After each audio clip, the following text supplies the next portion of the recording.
Once Holden had seen how well the Torana HB had been received, they quickly set their sights on a second generation. This next iteration, the LC series, would mark a significant leap forward for Holden. While the HB had established the Torana's presence in the market, the LC will represent a clear evolution, shedding its ties with the British Vauxhall Viva and embracing a more refined and distinctly Australian design. Crucially, the LC also saw the introduction of more powerful models, instantly cementing the Torana's reputation as a performance car and laying the groundwork for the Torana's future success in motorsport. The LC Torana would run from October 1969 until February 1972, when it would be superseded by the LJ series. However, this story actually begins with an engine and not the car. Back in 1967, Holden wasn't considering a 6-cylinder Torana. Their focus was the launch of the 4-cylinder HB, a rebadged Vauxhall Viva designed by Leo Preneux, and were planning its 4-cylinder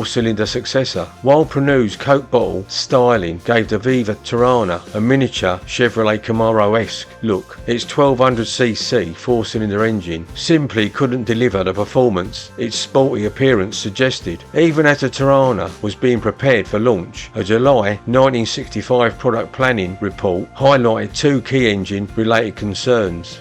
1. While the 1200cc 4-cylinder engine, although adequate for the UK, it was a liability in Australia. Beyond suburban driving, Australian buyers generally considered a 6-cylinder engine the bare minimum. This report recognised that for long-term competitiveness, the Torana would need a larger engine. 2. Australian federal regulations mandated that 95% of components in locally manufactured cars had to be sourced within the country by January 1970. Consequently, high tariffs would be imposed on imported parts, which would significantly increase retail prices. By 1969, the HB Torana had only achieved nearly 80% local content, which necessitated increased local production of body, engine and mechanical parts to meet the 95% requirement. Holden's plan to achieve this aligned perfectly with the timeline for their replacement for the HB, which at this time was codenamed the HC. To remain competitive and keep pace with a growing trend of larger, more powerful engines in mainstream cars, planners determined the HC Torana would require an engine of between 1500 and 2000 cc's. Several options were considered, including Vauxhall's new 1600cc Slant 4, with the ability to be increased up to 2300 cc's, though its reliability was unproven. The preferred approach, however, was to create a range of 4-cylinder engines from 1360 cc's to 2000 cc's by effectively removing 2 cylinders from the existing Holden Red 6s. As engine options for the HC were being explored, the HC's design was also under consideration, and in a December 1966 product planning review, 3 possibilities were outlined. The most economical approach was a minor facelift of the existing HB. A more expensive alternative involved new body panels on the HB's 95.8-inch wheelbase, with the most costly and riskiest option being adopting Vauxhall's planned HC Viva. However, its styling was only in the early stages, and to be sure, Holden would need to contribute substantial engineering expertise to ensure it was suitable for Australian conditions. At that time, the Torana design studio was managed by Peter Nankervis, with John Shinella being the assistant design director and the design director being Joe Szymanski. John Shinella proposed a design direction for the second option, drawing inspiration from the Chevrolet small car program, which he had contributed to in late 1964 before moving to Australia in mid-1965. The Chevrolet project, which had explored designs including a mini Camaro concept and would eventually evolve into the Chevrolet Vega. The proposed design was presented to Chuck Jordan, GM's second highest ranking design executive, during the week of December 8, 1966. He's pictured here in a dark suit with John Shinella. Then came the deciding factor. In late 1966, Vauxhall announced that the HC Viva's release would be delayed until October 1970, a year behind schedule. Faced with a 95% local content deadline for the HC Torana by early 1970, Holden was forced to narrow its styling options down to just 2, effectively ruling out the Viva HC as a viable basis for the new model. Holden's management team realised that producing the 1600cc Vauxhall engine locally would also be too expensive, particularly due to the need for adaptation to the Australian climate and terrain. Plus, the initial plan to create a 4-cylinder engine from the red 6s by removing 2 cylinders proved less viable or mechanically sound than expected, leaving Holden with a big dilemma. Then, with a stroke of ingenuity characteristic of the Australian auto industry, Holden redefined the problem. Instead of investing in a large 4-cylinder engine, why not just reduce the existing 6 cylinders capacity to around 2000 cc's as required? This led to the creation of the 2250cc or 138 cubic inch overhead valve engine, a brilliant solution that ticked all the boxes: power, local content and cost effectiveness. It allowed the Torana to be offered with both 4 and 6 cylinder options, pioneering a new category of reasonably powerful 6s in small lightweight cars. This marked Holden's entry into the small medium car market, and notably featuring an Australian 6-cylinder engine. The challenge then became how to fit the longer 6-cylinder engine into the HB's existing 95.8-inch wheelbase. The solution, now part of Australian automotive legend, arose from a conversation between Holden's managing director Max Wilson and stylist Peter Nankervis. Nankervis mentioned that Prince Motors in Japan had achieved this with both 4 and 6-cylinder engines in their 1964 Skyline, which would later become famous as the Nissan Skyline. They offered both 4 and 6-cylinder engines by extending the 6-cylinder version's wheelbase forward of the firewall, creating 2 distinct models: the 4-cylinder Skyline 1500 and the 6-cylinder Skyline GT. Wilson immediately commissioned a feasibility study which concluded that the 6-cylinder Torana would require a 100-inch wheelbase, with the excess also being added ahead of the firewall. However, the 4-cylinder model could retain the HB's original wheelbase. With this decision, engineers began driveline testing in a disguised HB. The obvious clue here is how far forward the front wheels are, while the design team turned its attention to the 6-cylinder car's appearance. During this phase, the model's code was changed from HC to LC. By August 1967, the overall design for both the 4 and 6-cylinder models was finalised. From the firewall back, they would share doors and new body panels. However, the 6-cylinder Torana utilised a HB platform but featured extended front wheel placement of about 4 inches to increase under-bonnet space and accommodate the larger 6-cylinder engine, while the 4-cylinder Toranas utilised modified HB body panels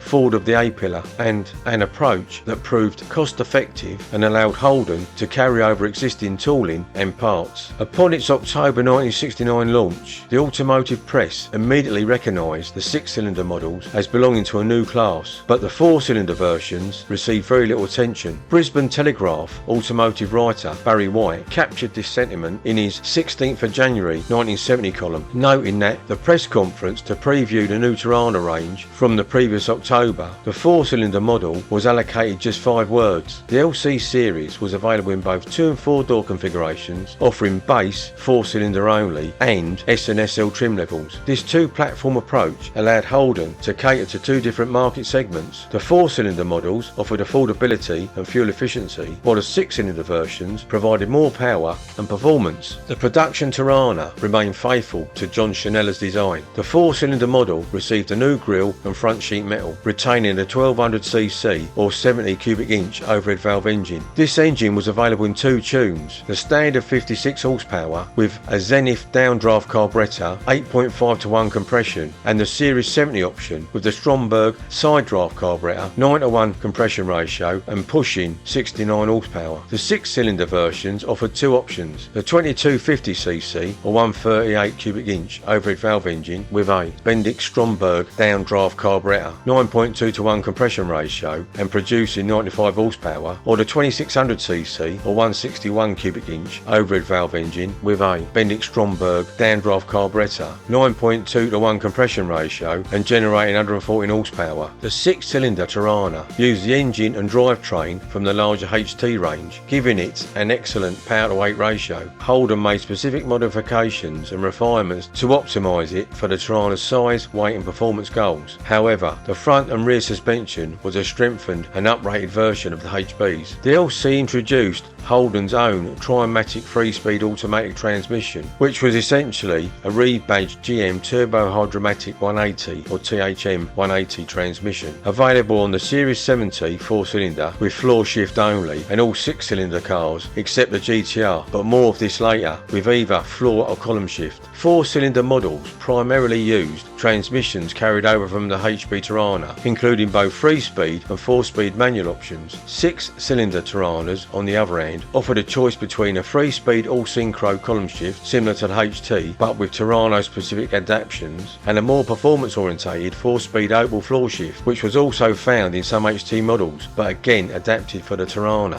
4-cylinder cars ran on 12x4J wheels, while 6-cylinder cars used 13x4.5 wheels with a 5-stud pattern. LC Torana grills differed in that 4-cylinder versions featured flat grills, while 6-cylinder models sported prominent V-shaped grills. Both shared the same rectangular wraparound taillights. Interior updates included redesigned front seats with higher backs for improved shoulder support. Both 4- and 6-cylinder models came standard with front bucket seats, and the rear seat squab or rear seat base was significantly raised for improved rear seat comfort. These interiors mimicked the larger Holdens, with the base model trim the same as the HT Belmont, the S with the HT Kingwoods trim, and SL with HT Premier trim. The dashboard was also carried over from the HP Torana Series 2. A rare option on LC Torana S and SL 6-cylinder 4-door models only was a front bench seat with a handbrake mounted under the centre dash, similar to the Holden HTs. Then the new Australian or Aussie 4-speed manual gearbox replaced the previously used Opel units on right-hand drive cars. Left-hand drive Toranas, primarily for export markets, continued to use the Opel gearbox for a period of time. Then the all-new Torana GTR arrived, replacing the Brabham Torana and significantly raising the performance bar. It initially featured a uniquely modified 2600S or 161 cubic inch overhead valve 6-cylinder engine with a 2-barrel Stromberg WW carburetor, 9.2 to 1 compression, and giving approximately 125 horsepower. This engine was paired with an Aussie 4-speed manual transmission and a 308 to 1 rear end ratio, although a 336 to 1 ratio was optional. The Holden 6-cylinder engines came in standard and S form but differed significantly in their performance focus. The S was essentially the performance tuned variant of its standard counterpart and boasted several key upgrades. Most notably, these engines featured a 2-barrel Stromberg WW carburetor in place of the standard single barrel unit, along with a more aggressive camshaft profile, twin cast iron exhaust headers, plus upgraded valve springs and bearings. These enhancements allowed the S engines to generate considerably more horsepower and torque, making it the engine of choice for the GTR and giving it a distinct performance edge. Standard were front power disc brakes, optional on all other models, a front stabiliser bar and sport suspension. However, the GTR's rally instrument panel used a very similar setup to those used on the HP Series 2 Brabham Torana and was optional on all other models. The GTR came with high back, deep foam bucket seats in vinyl with optional black and orange or black and white houndstooth cloth, which it shared with HT Monaro GTS, distinguished by a pinstripe extending from the front fender across the fender ridge and door and culminating in the word GTR under the rear quarter window. A GTR emblem was also fitted to the front grille and rear boot lid.